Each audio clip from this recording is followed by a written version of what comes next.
श्री स्वामी समर्थ गणपती बाप्पा मोरया असंच सुरुवात आज आपल्या ब्लॉगची होणार आहे। आज आहे वर्षातील पहिली आगारकी संकष्टी, पण सुरुवातीलाच आगारकी संकष्टी आलेली आहे। आणि आगारकी संकष्टी असो किंवा असे सिंपल संकष्टी असो, आपण मोदक वगैरे कधीतरी करतोच। तर आजची ही रेसिपी खास तुमच्यासाठी आहे। बघा किती छान आणि मस्त एक 2-3च अशा टिप्स आहेत, त्या तुम्ही फॉलो केल्या ना तर तुमचा मोदक कुठेही चिरटणार नाही किंवा एकदम असं मऊसूत लोण्यासारखं तांदळाच्या पिठाचे आज आपण मोदक बनवणार आहोत। तर रेसिपी स्किप न करता बघा। आता सर्वात आधी सर्वांना संकष्टीच्या खूप साऱ्या शुभेच्छा। तर आज आपण हे आहे ना लाटून करणार आहोत। तुम्ही हाताने सुद्धा तसं आपण नेहमी बनवतो तसं तुम्ही करू शकता। तर चला आपल्या रेसिपीला सुरुवात करूया। इथे 1 चमचाभर तूप घेतलेलं आहे। सर्वात आधी आपण सारण बनवून घेऊया, जे की आपलं असतं खोबऱ्याचं, ते बनवून घेऊया। इथे तूप घेतलेलं आहे एका साईडला आणि त्याच्यामध्ये थोडीशी कसकस घातलेली आहे। कसकसीने एक वेगळे प्रकारची चव येते आणि मस्त अशी चवीला मोदक लागतात, त्याच्यामुळे कसकस टाका। आता 1 कप किंवा वाटीच्या सहाय्याने तुम्ही किसलेलं खोबरं किंवा मिक्सरला बारीक करू शकता किंवा तुम्ही खाऊन सुद्धा खोबरं घेऊ शकता। 2 कप असं हे खोबरं घेतलेलं आहे। त्याच्यामध्ये तुमच्या ह्याच्यानुसार कमी जास्त तुम्ही करू शकता प्रमाण, किंवा कमी सुद्धा करू शकता, जास्त सुद्धा करू शकता। आता इथे फक्त 1 ते 1.5 मिनिट व्यवस्थित फक्त कलर बदलेपर्यंत आपल्याला हे भाजायचं नाही आहे। फक्त ह्याच्यामध्ये थोडंसं असं चेंजेस होतं इतकंच आपल्याला हे भाजायचं आहे। 1 ते 1.5 मिनिटच आपल्याला हे भाजून घ्यायचं आहे। भाजल्यानंतर बघा, आता आपण खोबऱ्याच्या अर्ध म्हणजे पाऊण वाटी आपण इथे गूळ घालायचा आहे। तुम्ही जे इतकं खोबरं घ्याल ना त्याच्या अर्ध इथं तुम्ही गुळाचा वापर करायचा आहे। थोडंसं तुम्हाला जास्तीचं गोड वगैरे आवडत असेल तर थोडंसं तुम्ही जास्तीचं घालू शकता, आणि कमी गोड आवडत असेल तर कमीसुद्धा गोड तुम्ही घालू शकता। इथे बघा, गूळ घातल्यानंतर परत 2 ते 3 मिनटं व्यवस्थित याला परतवून घ्यायचं। थोडंसं पाणी सुटलं आणि सतत हलवत राहायचं, जेणेकरून खाली चिकटणार नाही आहे आणि जास्तीचं आपल्याला कडक करायचं नाही आहे। मग ते सारण भरत असताना ना खूप हे होतं।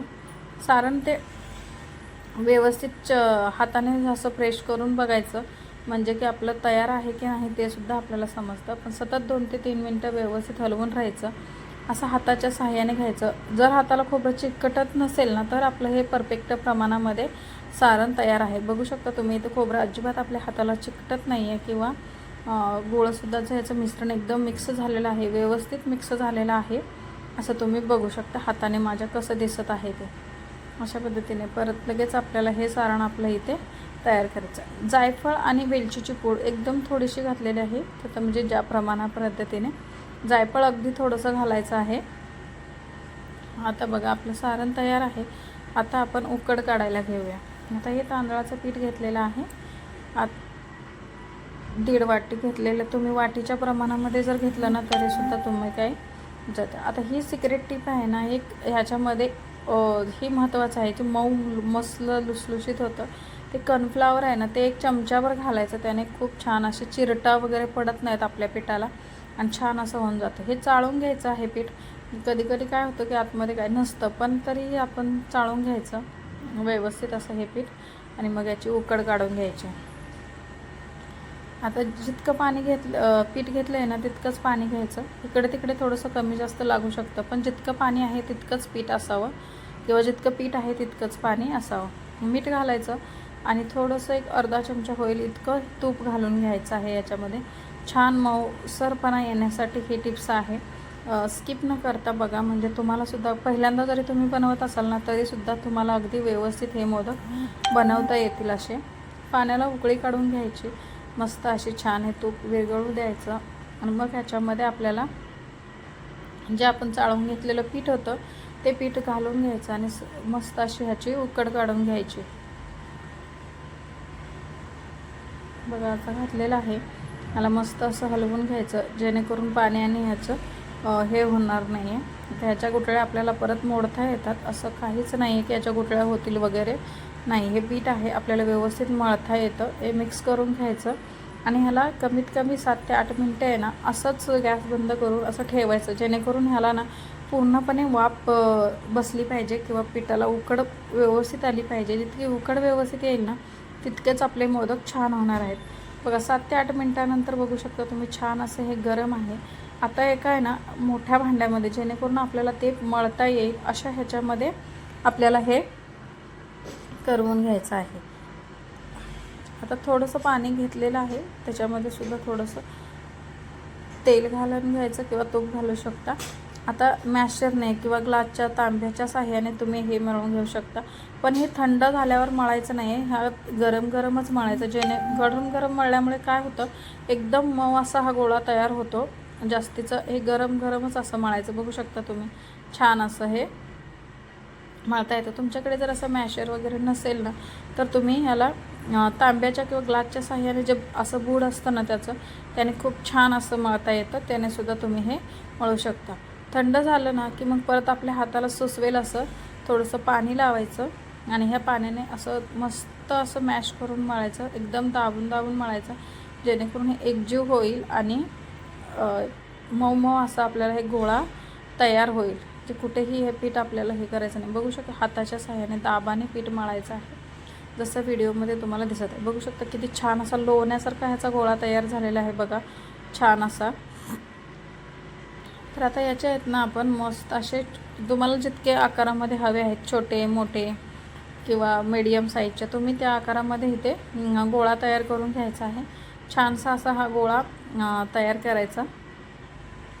असं एकदम गोळे तयार करून घ्यायचे किंवा थोड्या प्रमाणामध्ये तुम्ही करून घेऊ शकता. 4-5 असे सुद्धा तुम्ही हे गोळे तयार करून घेऊ शकता. याला कुठेही हा गोळा तयार केल्यामुळे कडक वगैरे होत नाही आहेत. झाकून ठेवायचं व्यवस्थित. बघू शकता असे पूर्ण गोळे तयार करून घेतलेले आहेत इथे. या प्रमाणामध्ये तुम्ही बारीक साईजचे जे बनवले ना, आता 21 बनतील, कमी बनतील, तुम्हाला कसे जरा मोठे छोटे असतील तसे तुम्ही हे बनवू शकता. मस्त असा गोळा परत एकदा फ्रेश करून घ्यायचा आणि हा लाटून बनवणार आहे. तुम्ही हाताच्या साह्याने सुद्धा ह्याची पारी बनवून तुम्ही मोदक तयार करू शकता. पण लाटून केलेले तर छान कळ्या पडतात, त्यालासुद्धा कळ्या पडतात. जसं तुम्हाला शक्य असेल ना तसं तुम्ही हे करून घ्यायचं आहे. बघा अशा पद्धतीचे एका साईडून अशी ही लाटी लाटून घ्यायची. पातळ अशी लाटी लाटली ना की मोदक खाताना जाडसर लागत नाही. जेव्हा आपण हे बनवतो ना त्यावेळेस मग काय होतं, लाटी जर जाड झाली ना तर मग ते आपल्याला खाताना असं पीठ असं जास्त लागतं. आता तुमच्या कमी जास्तीनुसार किंवा लाटीच्या प्रमाणाप्रमाणे तुम्ही ह्याच्यामध्ये सारण भरू शकता. सारण आतमध्ये असं मस्त व्यवस्थित राहिलं पाहिजे. आणि जर कळ्या पाडायचं तरी असं ह्या आपल्या अंगठ्याच्या आणि मधल्या बोटाच्या साह्याने आपल्याला ह्या कळ्या पाडून घ्यायच्या आहेत. एकावरती एक कळ्या अशा दाबायच्या. पहिली कळी दुसऱ्या पात्राला चिटकवायची कळीला आणि अशा पद्धतीमध्ये ह्या कळ्या पाडून घ्यायच्या. खूप छान अशा पडतात आणि पांढरं शुभ्र आपले मोदक तयार होतात. कुठेही याचा कलरसुद्धा चेंज होत नाही आहे तुम्ही, आणि खायलाही तितकंच अप्रतिम लागतं.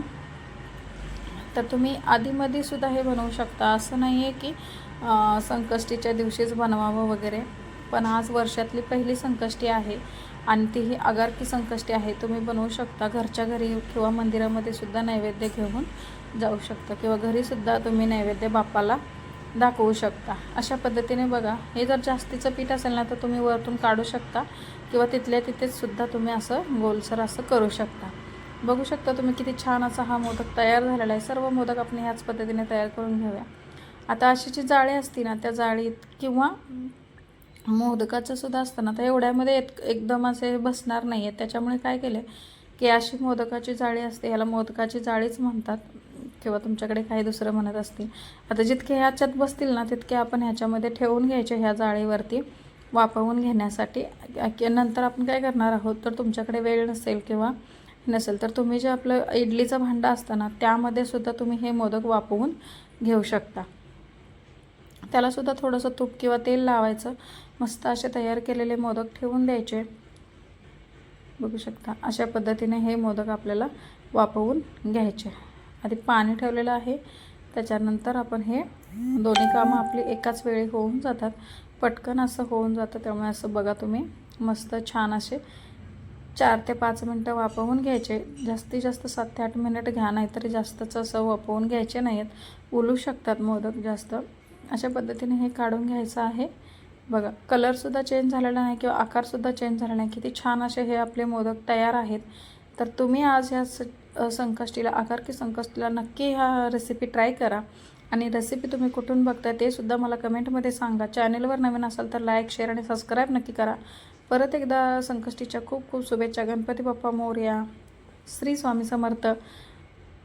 सबस्क्राईब मात्र चॅनलला लगेच करा. आता याच्यावरती तूप घालायचं आणि मस्त असं बाप्पाला नैवेद्य दाखवायचं आणि मग खायचं. Bye bye.